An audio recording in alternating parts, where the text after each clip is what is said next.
Continuamos en Hoy por Hoy, en donde hace tiempo nosotros venimos hablando de los pliegos de la justicia, los nuevos cargos que se han ocupado, se han solicitado algunas impugnaciones, increíblemente algunas personas que habían sido propuestas por el gobernador retiraron su pliego, eso la verdad que fue mérito si se quiere de la presión que dieron algunos sectores que se relacionan obviamente con la justicia, como por ejemplo el Colegio de Abogados y abogados que hace tiempo vienen trabajando desde el colegio y desde la parte privada eh, para que la justicia tenga algo más de independencia y transparencia, cosa que lamentablemente, según por lo que hemos escuchado a los especialistas, no se ha logrado con estas nuevas incorporaciones a las esferas judiciales. Está con nosotros Rodrigo Basigalupi, abogado, docente, expresidente del Colegio de Abogados. ¿Qué tal? ¿Cómo anda, Rodrigo? ¿Cómo está? Muy bien, Gracias por venir. gracias por la invitación, Mario, como Bueno, siempre. bueno, Basigalupi, la otra vez yo le preguntaba a un diputado, digo pseudo opositor, porque siempre cuestionan el actuar de la justicia, pero al momento de votar los pliegos dentro de la legislatura, finalmente terminan coincidiendo, si se quiere, con los deseos de la renovación. ¿Cómo analiza usted primero los pliegos que se han aprobado y segundo este accionar de algunos legisladores? Bueno, en primer lugar,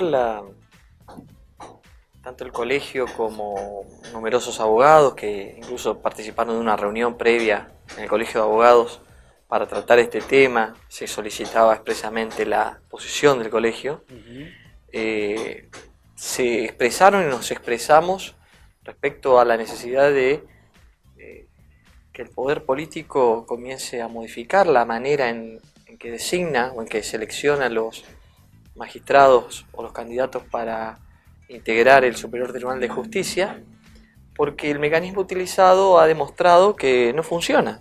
Caso concreto, el del ministro Santiago fue designado con el mecanismo normal, común, el mismo que se siguió para para estas dos últimas designaciones, y todos sabemos la desgracia de su función, de su salida, el terrible impacto que generó en el Poder Judicial y que sigue generando porque el Superior Tribunal todavía no aclaró ni dijo nada respecto de lo que pasaba con Santiago dentro de ese cuerpo.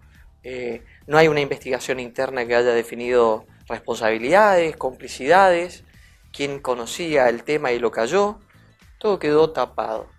Entonces estamos con un Superior Tribunal de Justicia que quedó manchado por esta situación Sí. y que en esta oportunidad el gobernador, un gobernador que venía con la libertad y con la tranquilidad de aire fresco, ¿no? Ujú. Y sin los compromisos supuestos que todos suponíamos, sin embargo mostró su peor lado, y Ujú. al designar gente que lamentablemente no puede acreditar independencia al Poder Judicial, al contrario, se sabe que están absolutamente del poder político, quiero decir, Claro.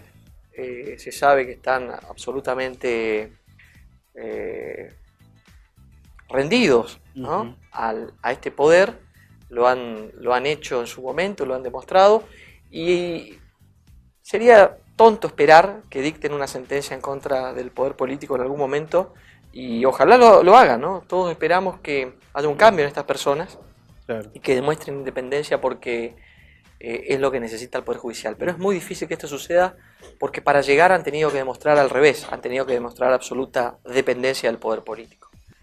Y el otro punto, por lo tanto, y sintetizando, lo que pedíamos es una reforma en el sistema de selección, Ujú. mayor transparencia y que se habiliten las vías para cuestionar y para escuchar, ¿no? Por ejemplo, en cada caso concreto, escuchar por qué habían tomado ciertas decisiones o ciertos caminos que los hacían tan pegados al poder político de turno y carentes de esa independencia que reclama y que exige nuestro sistema republicano. Nuestra Constitución exige independencia. No es que los abogados queremos que los jueces sean independientes.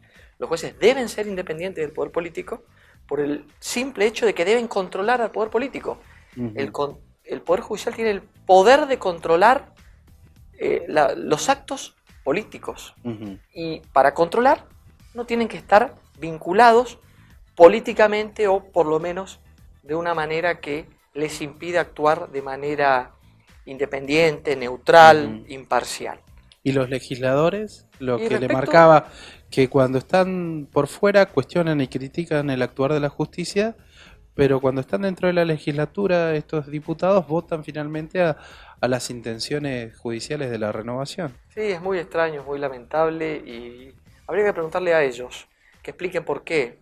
Yo escuché algunas menciones de por qué cuando fundaban su voto y hacían aguas por todos lados, es decir, a mí no me fue suficiente escuchar lo que dijeron, me dio un poco de pena y uno termina realizando hipótesis de por qué tuvieron que elegir ese camino, pero bueno, uno se las reserva porque son más bien pensamientos sin pruebas y sin cosas concretas.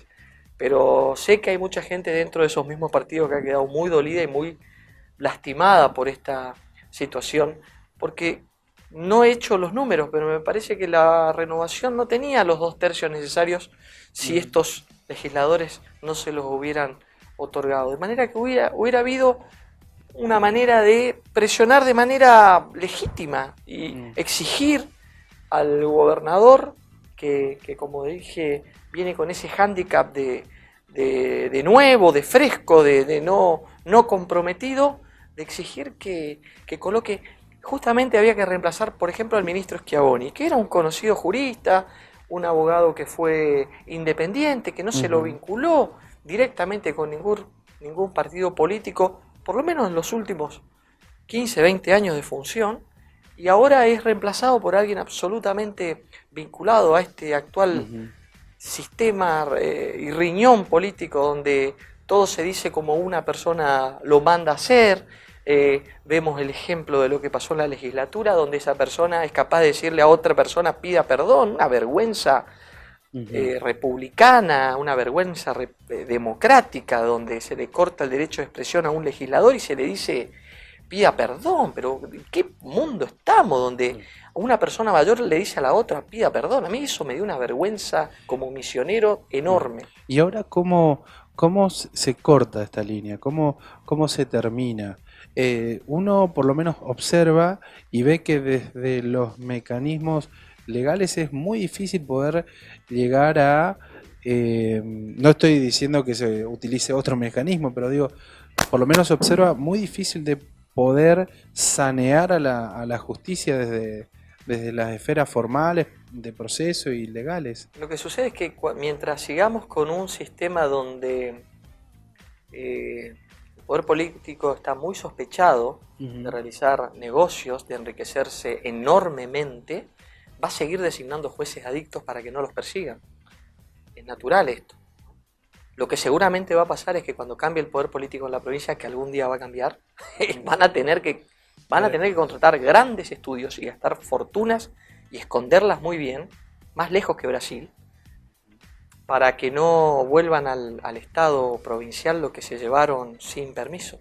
¿Y cómo observa usted, relacionando con lo que dice, estas actitudes espasmódicas que tiene la justicia a nivel nacional? Tenemos que llegar al punto de lo máximo, o sea, nadie podría haberse imaginado nunca, ni siquiera desde el humor, encontrarse a un exfuncionario público tirando bolsos con dólares en un convento, y a veces parece que la imagen es la única manera con la cual reacciona la justicia. ¿Cómo analiza usted estas reacciones que está teniendo a nivel nacional la justicia? Yo creo que hace tiempo se habla de los bolsos de dinero, había aparecido el bolso de dinero creo que en el toilet de Felicia Micheli. En su momento, sí. Siempre se habló de que habían personas que trasladaban valijas a la Casa Rosada repletas de... Eso se habló siempre. Lo que pasa es que esto se transformó en una verdad, estas versiones se transformaron en una verdad cuando aparecen las imágenes. Uno no se logra imaginar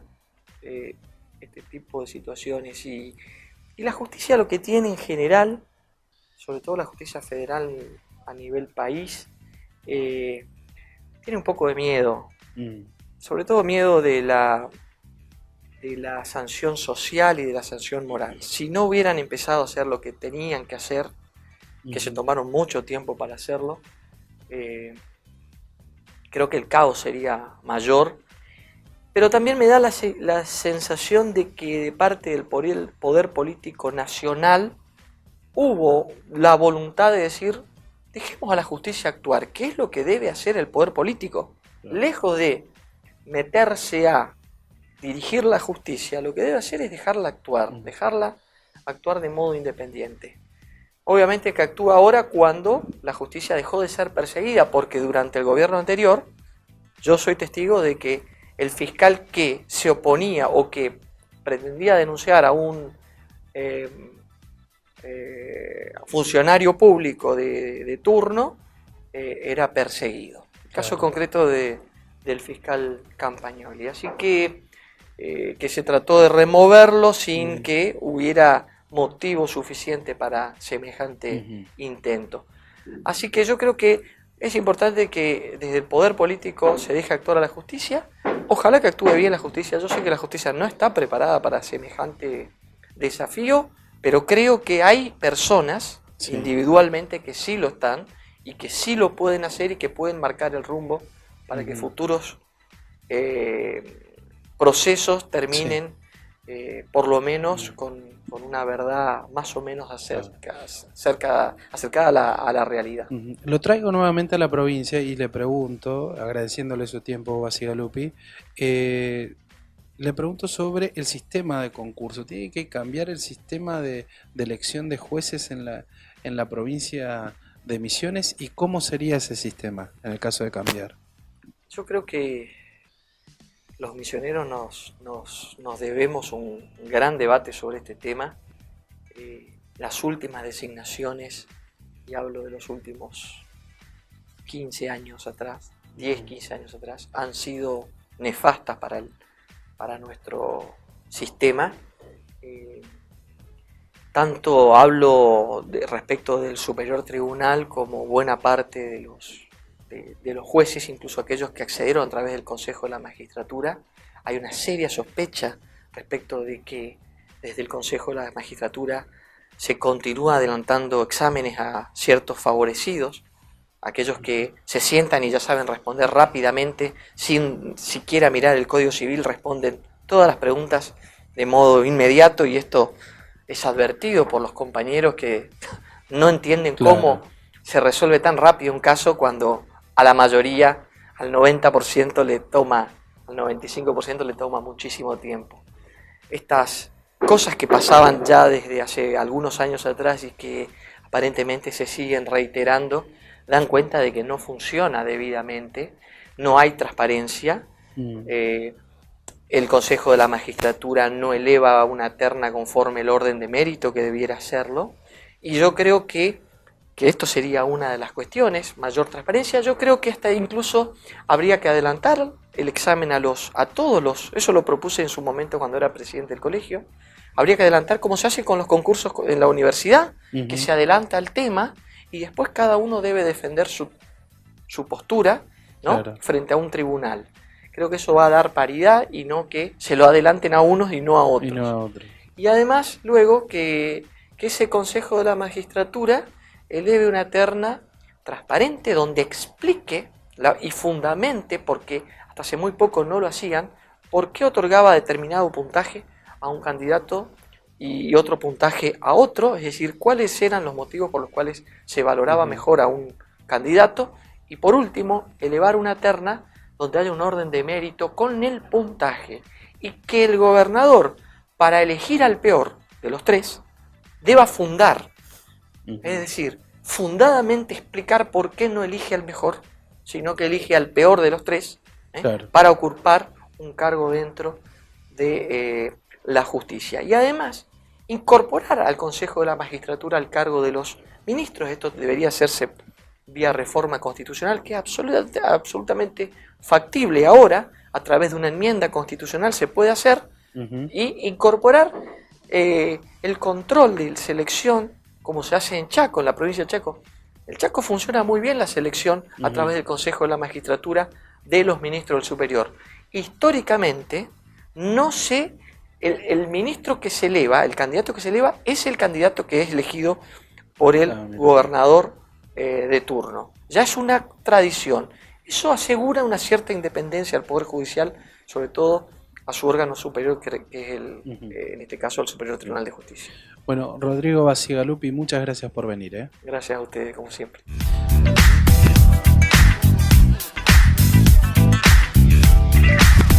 Muchísimas gracias por habernos acompañado durante estos 60 minutos. Siempre realmente es un gusto poder compartir con ustedes y poder ingresar a sus hogares a través de las pantallas de televisión. Recuerda que si nos quiere escuchar de lunes a viernes estamos en LT4, 104.5, 670 amplitud modulada, en Radio Hoy 90.3 y en la 91.9. Ahí también nos puede escuchar de lunes a viernes de 8 a 12 del mediodía, con una muy buena programación durante toda la jornada. Una radio que realmente te puede hacer compañía durante todo el día. Muchas gracias, señores. Siempre es un placer poder compartir con ustedes este programa. Próximo sábado a las 20 horas. Chao.